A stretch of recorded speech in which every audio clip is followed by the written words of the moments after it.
आप सभी को जय मसीह की। हमारे channel Indian Bible pro Hindi पर आपका हार्दिक स्वागत है। यहां आपको प्रभु यीशु मसीह के वचन, बाइबल की शिक्षाओं, प्रेरणादायक कहानियों और प्रार्थनाओं से जुड़े आत्मा को शांति और आशीष देने वाले वीडियो मिलेंगे। अगर आप हमारे चैनल पर नए हैं तो चैनल को सब्सक्राइब करें और घंटी का बटन जरूर दबाएं ताकि हमारी हर नई वीडियो की जानकारी सबसे पहले आप तक पहुंचे। आज हम यीशु मसीह के जन्म की कहानी पर चर्चा करेंगे। यह कहानी परमेश्वर के प्रेम और उनकी दिव्य योजना का अद्भुत उदाहरण है। यह इतिहास में घटित एक अनमोल घटना है जो हमें विश्वास, आज्ञाकारिता और परमेश्वर के अनुग्रह को समझने का अवसर देती है। तो आइए हम यीशु मसीह के जन्म की कहानी को गहराई से समझें और जानें कि यह दिव्य घटना हमारे जीवन में विश्वास, प्रेम और अनुग्रह का क्या महत्व रखता है। इसे अपने जीवन में अपनाकर हम सच्चे शांति और आशा का अनुभव कर सकते हैं। बहुत समय पहले इज़राइल के एक छोटे से गांव नासरत में एक युवती मरियम रहती थी। वह एक साधारण लेकिन परमेश्वर पर गहरा विश्वास रखने वाली युवती थी। उसकी मंगनी एक धर्मी व्यक्ति यूसुफ से हुई थी जो राजा दाऊद के वंशज थे। एक दिन जब मरियम अपने काम में व्यस्त थी, अचानक स्वर्गदूत जिब्राइल उसके घर में प्रकट हुआ। उसकी उपस्थिति इतनी प्रकाशमयी और दिव्य थी कि मरियम आश्चर्यचकित और थोड़ा भयभीत हो गई। जिब्राइल ने कहा, डरो मत मरियम, परमेश्वर ने तुझ पर अनुग्रह किया है। तू पवित्र आत्मा की शक्ति से गर्भवती होगी और एक पुत्र को जन्म देगी। उसका नाम यीशु रखना। वह महान होगा और परम प्रधान का पुत्र कहलाएगा। मरियम ने आश्चर्य से पूछा, यह कैसे संभव है? मैं तो पुरुष को जानती भी नहीं। जिब्राइल ने उत्तर दिया, यह सब पवित्र आत्मा की शक्ति से होगा। परमेश्वर की सामर्थ्य तुझ पर छाया करेगी। जो बालक उत्पन्न होगा वह परमेश्वर का पुत्र कहलाएगा।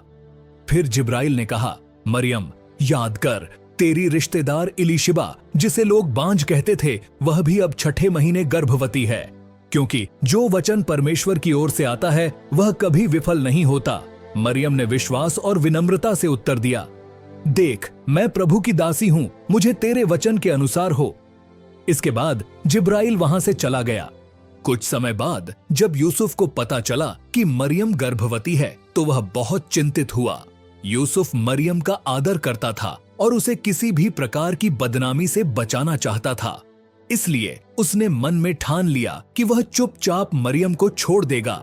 लेकिन उसी रात जब वह सो रहा था, एक स्वप्न में स्वर्गदूत उसे प्रकट हुआ और बोला, हे यूसुफ, दाऊद की संतान, मरियम को अपने घर लाने से मत डर। जो उसके गर्भ में है वह पवित्र आत्मा की शक्ति से है।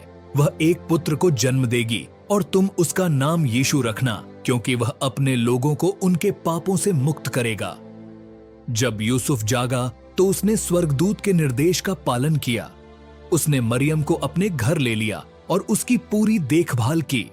इसी समय सम्राट औगुस्तुस कैसर ने आदेश दिया कि सभी लोग जनगणना के लिए अपने अपने घरों में लौटें।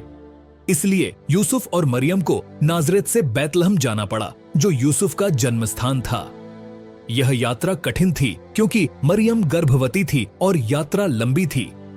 हालांकि यह परमेश्वर की योजना का हिस्सा था।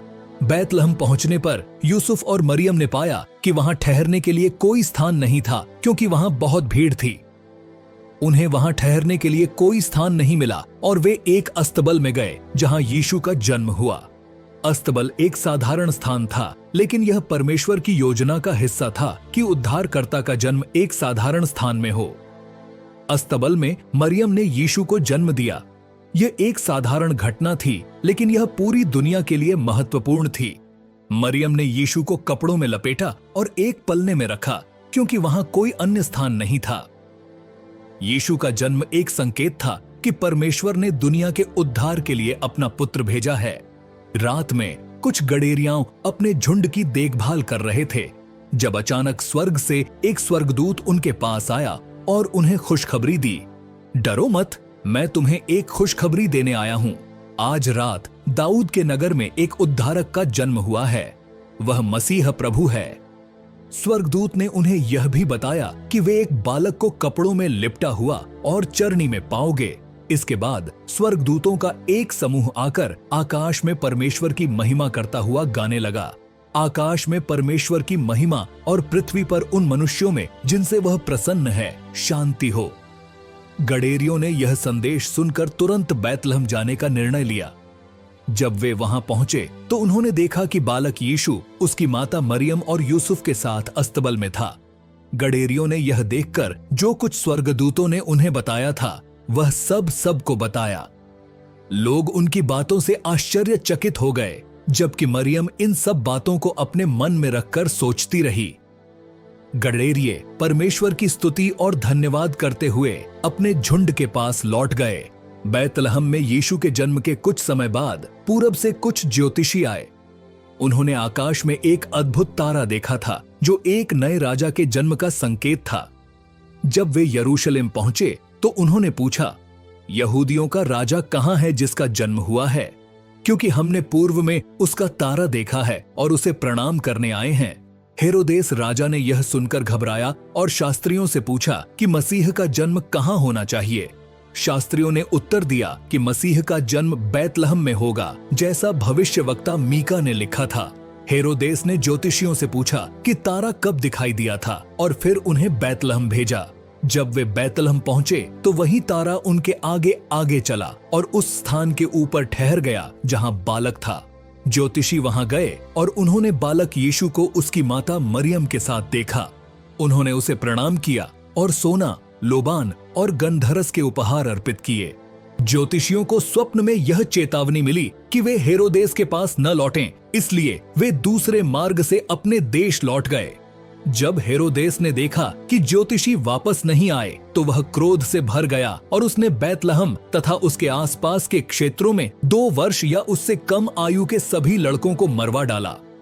इस घटना से यिर्मयाह भविष्यद्वक्ता के द्वारा कही गई यह बात पूरी हुई। रामाह में रोने और विलाप की आवाज सुनाई दी।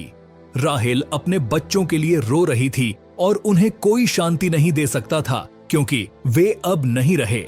जब हेरोदेस की मृत्यु के बाद परमेश्वर ने यूसुफ को स्वप्न में आदेश दिया कि वह मरियम और बालक यीशु को लेकर मिस्र भाग जाएं और वहां तब तक रहें जब तक हेरोदेस की मृत्यु नहीं हो जाती। यूसुफ ने तुरंत आदेश का पालन किया और वे मिस्र चले गए। हेरोदेस की मृत्यु के बाद परमेश्वर ने यूसुफ से फिर स्वप्न में कहा कि वह अपने परिवार को इजराइल लौट आएं। वे वापस नाजरेत गए और वहां रहने लगे। यीशु का जन्म उन भविष्यवाणियों को पूरा करता है जो बहुत समय पहले की गई थीं। देखो, एक कुंवारी गर्भवती होगी और एक पुत्र को जन्म देगी। उसका नाम इम्मानुएल रखा जाएगा, जिसका अर्थ है परमेश्वर हमारे साथ। यीशु मसीह का जन्म एक अद्भुत घटना थी जिसने पूरी दुनिया को नया जीवन दिया। उनका जीवन और उपदेश हमें सिखाते हैं कि हमें सत्य, प्रेम और दया का मार्ग अपनाना चाहिए। उनका जन्म हमें यह याद दिलाता है कि परमेश्वर ने हमारे लिए एक उद्धारक भेजा है जो हमारी जीवन यात्रा को सही दिशा में लाने के लिए हमेशा हमारे साथ है। आइए अब हम प्रार्थना करें। हे परमेश्वर, आपका धन्यवाद करते हैं कि तूने अपने पुत्र हमारे उद्धारकर्ता यीशु मसीह को इस पृथ्वी पर भेजा। उनका जन्म हमारे जीवन में आशा, प्रेम और शांति का स्रोत बन गया है। हम जानते हैं कि यह केवल एक ऐतिहासिक घटना नहीं बल्कि हमारे उद्धार के लिए परमेश्वर का महान तोहफा है। यीशु मसीह के जन्म ने हमें यह सिखाया कि सच्चा प्रेम कभी केवल अपने तक सीमित नहीं होता बल्कि यह दूसरों की सेवा में प्रकट होता है। हम तेरी महिमा करते हैं कि तूने हम पर अपनी असीम करुणा और प्रेम बरसाया जो न केवल यहूदी लोगों के लिए बल्कि पूरी मानवता के लिए था। हम प्रार्थना करते हैं कि हम भी अपने जीवन में यीशु के जैसे प्रेम और दया से परिपूर्ण हों।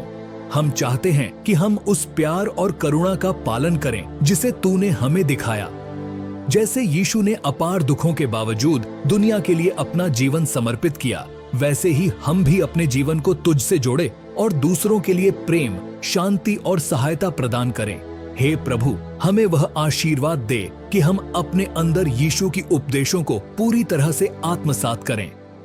हमें हर दिन तेरी उपस्थिति का अनुभव हो और हम तेरी महिमा के लिए अपने कार्यों में सच्चे और सशक्त बने रहें।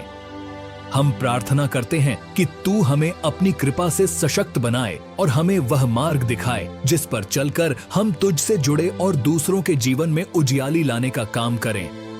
हे परमेश्वर, हम तुझसे यही प्रार्थना करते हैं कि तेरा दिव्य आशीर्वाद हमें हर दिन मिले, ताकि हम तुझे और प्रभु यीशु मसीह की महिमा कर सकें और हमारे जीवन में तेरी उपस्थिति हमेशा महसूस हो।